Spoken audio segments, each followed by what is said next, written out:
This morning, North Korea closed the last remaining functioning crossing point between North and South Korea, the one behind me. On the other side of it lies the joint industrial zone of Kaesong, an important source of revenue for North Korea, run by South Korean factory managers who live here on this side.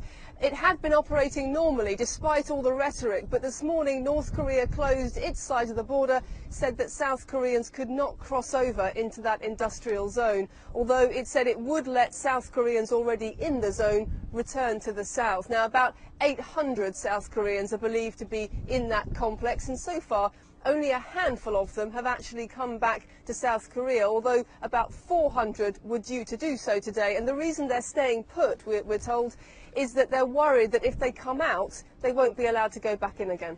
Lucy, neither of us have a crystal ball, but it does make one wonder about just how long international observers are going to put up with this rhetoric, with Kim Jong-un asserting his authority.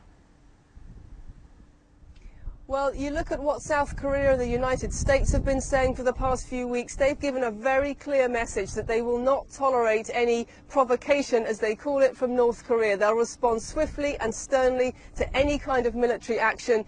But North Korea has a history of carefully calibrating its actions to fall short of the kind of conflict most people believe it ultimately wants to avoid. And doing things like starting its nuclear facilities or closing the border here seems to fall short of triggering some kind of wider conflict. And so you're right, it's difficult to say exactly how long this will go on for, or indeed what Pyongyang is trying to do. But one thing is certain: these kinds of minor incidents, minor provocations in the past have been quite useful in forcing a change of tone in Seoul, in extracting concessions from the international community. So it may be that Pyongyang is trying to do the same thing again.